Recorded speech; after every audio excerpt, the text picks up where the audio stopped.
95% des freelances qui réussissaient il y a 2 ans sont en train de mourir. Et je dis pas ça pour te faire peur, mais c'est vraiment la vérité.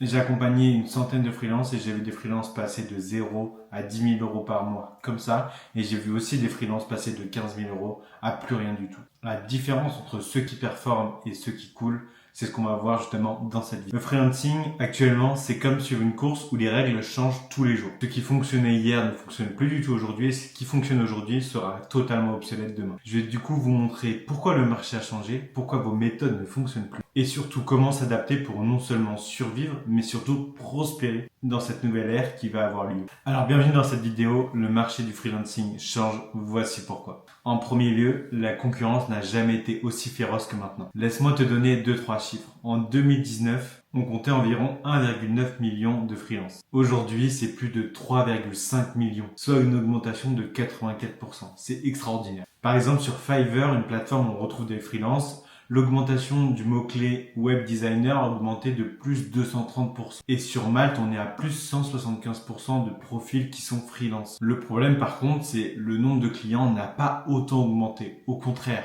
il y a une grosse réduction des budgets. Au niveau corrélation du marché, c'est pas la joie et donc on a une baisse de la demande de l'autre côté. Je discutais il y a pas longtemps en appel avec un freelance, on va l'appeler Thomas pour pas le nommer.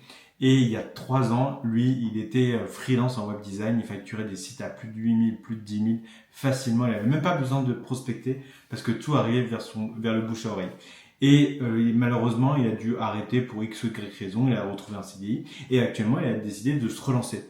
Et là, patatras, il n'y a plus rien qui fonctionne. Il se rend compte que le marché a totalement changé. Donc le même Thomas maintenant peine à faire 3 000 euros par mois alors qu'avant, il y avait des projets à plus de 8 000 euros qui tombaient dans sa poche direct. Même expertise, même talent, même compétence et voire plus d'expérience parce qu'il est passé après en agence.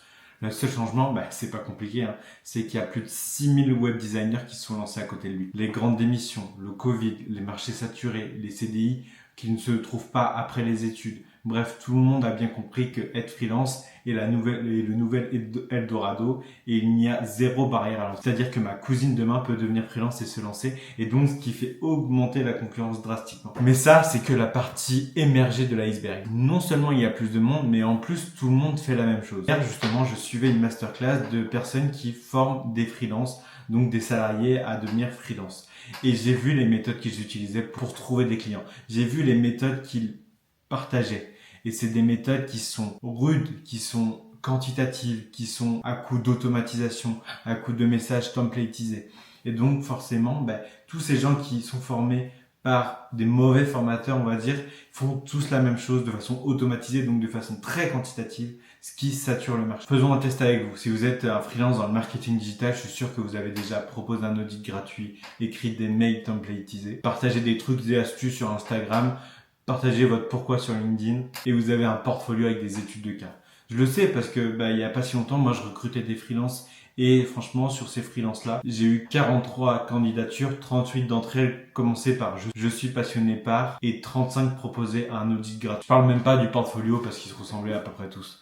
Donc il y a un gros problème de différenciation. Le problème quand tout le monde fait la même chose, c'est que vous devenez invisible dans le marché. J'ai vu des tarifs journaliers de certaines spécialités de freelance passer de 450 à moins de 280 euros. Oui, parce que quand vous êtes invisible dans le marché, le seul moyen de se différencier, c'est de tirer les prix vers le bas. Mais je vais vous partager un secret d'un freelance, un secret de quelqu'un qui accompagne des freelances. Baisser le prix ne sera jamais une solution. Le marché du freelance, finalement, il suit exactement la même évolution que tous les marchés. Il se sophistique. On appelle ça la sophistication de marché. Pensez un peu comme l'évolution d'une voiture. Au début, avoir une voiture qui roule, c'était suffisant. Ensuite, on voulait une voiture qui roule et qui fait de la musique. Donc, on a rajouté l'autoradio. On se complexifie. Ensuite, on voulait une voiture qui roule, qui fait de la musique et qui a la clim. Et donc, plus ça va et plus construire une voiture devient compliqué. C'est une sophistication de marché. Les standards ne sont plus du tout les mêmes. C'est exactement ce qui se passe dans le freelancing. En 2018, on pouvait envoyer 100 mails, avoir 50 réponses et obtenir 25 clients. En 2020, il fallait proposer des trucs gratuits en plus pour montrer notre valeur parce qu'il y avait de plus en plus de méfiance. Et en 2025, envoyer des mails, ça ne sert plus à rien parce qu'il y en a beaucoup trop. Donner des trucs, ça dépend comment vous le faites et il faut le faire de façon très précise, très personnalisée pour pouvoir atteindre le client et décrocher un rendez-vous. Alors qu'avant, le même mail à tout le monde, forcément, vu que le mec recevait jamais de mail, ça marchait à tous les coups. La barre monte sans cesse, les clients sont de plus en plus éduqués, sont de plus en plus sollicités, donc ont de moins en moins d'attention à vous porter. Ils ne cherchent plus quelqu'un qui sait faire, ils cherchent quelqu'un qui sait faire mieux que les 50 autres freelances qui l'ont contacté dans la semaine. Je connais quelqu'un, dans un mastermind, il a mis plus de 6 mois à trouver un freelance expert en SEO. Et vous savez quel freelance il a pris? Il a pris celui qui avait super bien audité son site, qui lui avait donné des recommandations sur lesquelles il n'avait pas pensé et que les autres n'avaient pas vu.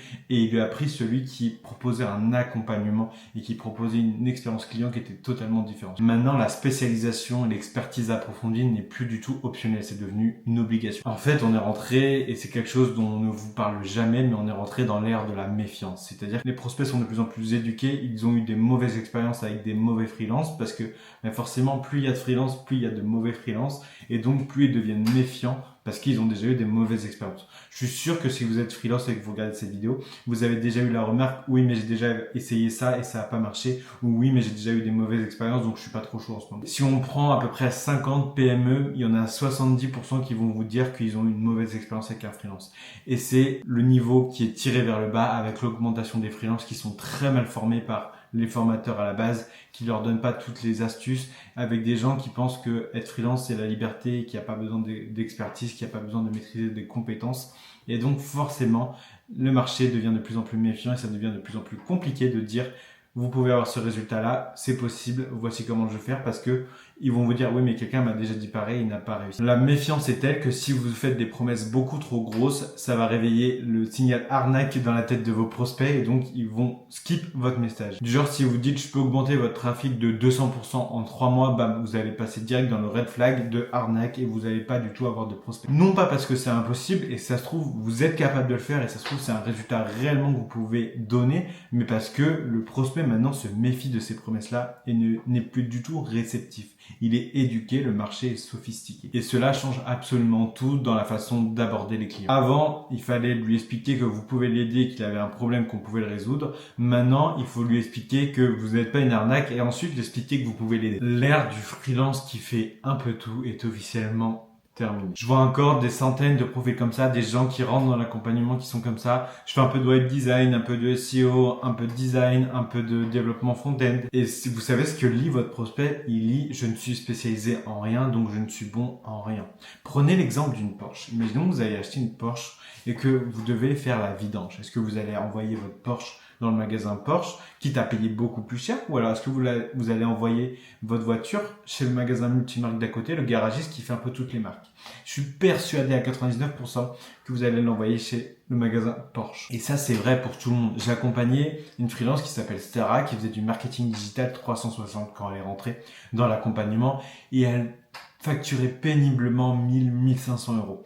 On l'a repositionné dans son secteur, on l'a spécifié. Maintenant, elle conçoit des tunnels de vente pour les coachs en développement personnel avec un accompagnement complet et elle facture 6700 euros par contrat et de façon très facile. C'est la même personne avec les mêmes compétences, avec le même temps de travail, mais juste elle est spécialisée dans son secteur et elle est positionnée de façon chirurgicale. C'est l'avantage d'être accompagné, c'est que du coup vous pouvez avoir une vue sur vos angles morts et donc vous pouvez progresser beaucoup plus rapidement. Le marché actuellement, il récompense les spécialistes et il punit les généralistes. Quand vous signalez que vous faites tout, ça veut dire que vous faites rien d'exceptionnel. Et rien d'exceptionnel dans un marché aussi saturé, avec autant de sophistication de marché, comme je viens de vous l'expliquer juste avant, ça veut dire invisible. Et invisible, ça veut dire pas d'argent. Je sais, c'est dur à entendre, mais c'est la réalité du marché, c'est comme ça qu'il est en train d'évoluer, c'est pour ça que le freelance, comme vous le connaissez, vous devez choisir votre niche, votre spécialité, votre domaine de compétence. Et si, je sais que c'est ça, parce que la majorité me le disent, vous avez peur de louper des opportunités en vous spécialisant,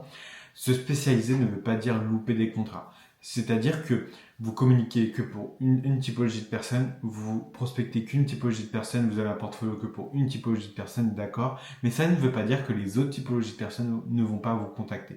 Prenons l'exemple d'une photographe que j'accompagne, elle est photographe dans le domaine équestre, et elle a eu des propositions de contrat pour des mariages.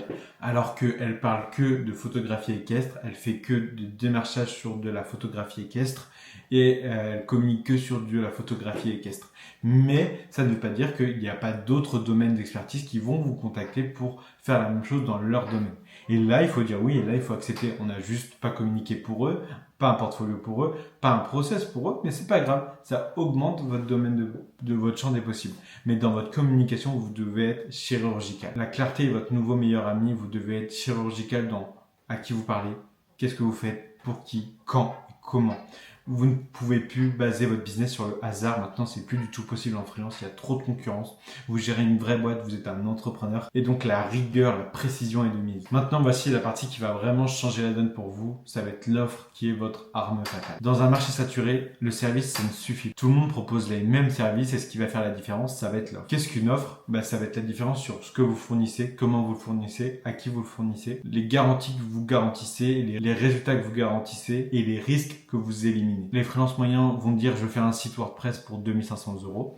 Alors qu'un freelance qui est positionné, qui est stratégique, va dire je vous accompagne à créer un système d'acquisition via un site WordPress en moins de 30 jours spécifiquement pour les boutiques de mode, e-commerce. Et si vous voulez aller encore plus loin, vous pouvez dire je ne suis payé qu'au résultat ou je ne suis payé qu'après les 30 premières ventes. Vous voyez la différence, il y en a un qui est beaucoup plus marketé, beaucoup plus, qui donne beaucoup plus envie que l'autre. L'offre, c'est ce qui transforme ce que vous faites en quelque chose d'unique, d'exceptionnel et de désirable. Et dans l'ère de la méfiance, une offre forte fait toute la différence. C'est ce qui va vous distinguer justement des arnaqueurs. Parce que vous pouvez dire à un client, je suis tellement confiant dans mon offre et dans les résultats que je peux vous amener que je suis prêt à minimiser vos risques. Je reviens à ce que je vous disais tout à l'heure, le freelance c'est plus une question de chance ou un pari. Maintenant c'est un système. Les freelances qui échouent actuellement voient leur vie et leur acquisition client comme un jeu de hasard. Parfois ils trouvent des clients, parfois non. Parfois ils facturent bien, parfois non. Parfois ils livrent à temps, parfois non. Cette approche elle fonctionnait quand le marché était jeune, il y a 4-5 ans, mais maintenant ça ne fonctionne plus. Ici c'est rédhibitoire direct. Les freelances qui réussissent actuellement, ils ont transformé tout ça en process.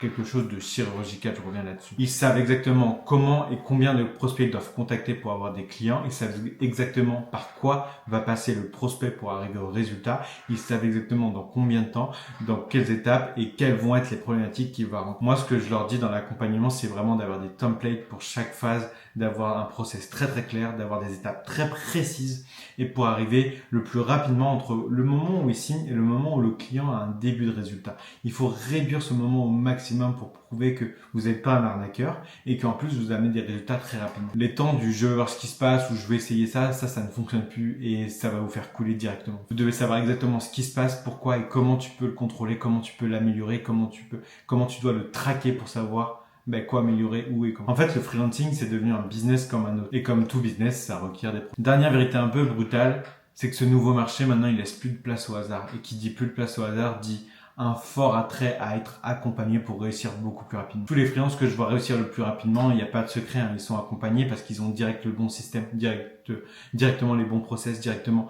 les bonnes actions et donc forcément ils vont 10 fois plus vite. Et toi à côté tu vas te comparer à eux, tu vas te dire pourquoi lui il réussit et pas moi, pourquoi lui il va beaucoup plus vite et pas moi, pourquoi lui il trouve des clients et pas moi. C'est pas compliqué, c'est parce que lui il est accompagné, c'est parce que lui il a pris des risques, c'est parce que lui il s'est mis peut-être dans la merde financièrement au début pour pouvoir réussir beaucoup plus rapidement et gagner beaucoup plus d'argent. Après, lui, il a compris le coût d'inaction et le fait de ne pas se faire accompagner.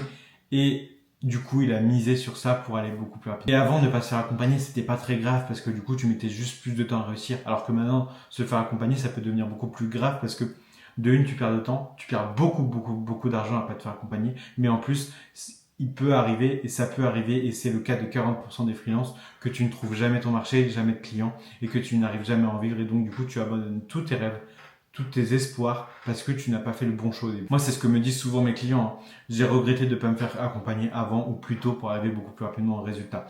Et personnellement, moi, si je ne m'étais pas fait accompagner, je me fais accompagner là actuellement, je me fais accompagner tout le temps et ça me permet d'aller beaucoup plus vite. Et la vérité est simple, vous pouvez apprendre tout par vous-même. Mais ça prendra 5 fois plus de temps et ça vous coûtera 10 fois plus en opportunités manquées, voire en échec. Le marché du freelance, il a changé, je viens de vous l'expliquer, c'est indéniable. Et maintenant, il ne laisse plus de place au hasard. Il est plus exigeant, plus compétitif. Et de mon côté, je trouve ça cool parce que c'est devenu même plus intéressant. Mais c'est aussi une énorme opportunité, le fait qu'il y ait une sophistication de marché pour ceux qui ont compris et qui arrivent à s'adapter. Si vous appliquez ce qu'on a vu aujourd'hui, reconnaître l'augmentation de la concurrence, vous différencier dans un océan de similitudes, vous adapter à la sophistication de marché, naviguer dans l'ère de la méfiance, comprendre l'évolution de marché, embrasser la clarté et la spécialisation, créer une offre irrésistible, systématiser votre activité et accepter la l'importance de se faire accompagner. Alors non seulement vous allez survivre à cette évolution de marché, mais vous en serez l'un des grands gagnants. Les changements que je viens de vous dire aujourd'hui, c'est pas du tout une condamnation à mort. C'est juste un filtre en fait entre les freelances médiocres et les freelances qui vont prospérer parce que ce sont les meilleurs. À vous de décider maintenant dans quelle catégorie vous voulez être. Merci d'avoir regardé cette vidéo. Si ça vous a été utile, n'hésitez pas à lâcher un like, un commentaire et à vous abonner pour plus de contenu comme celui-ci. Allez, ciao!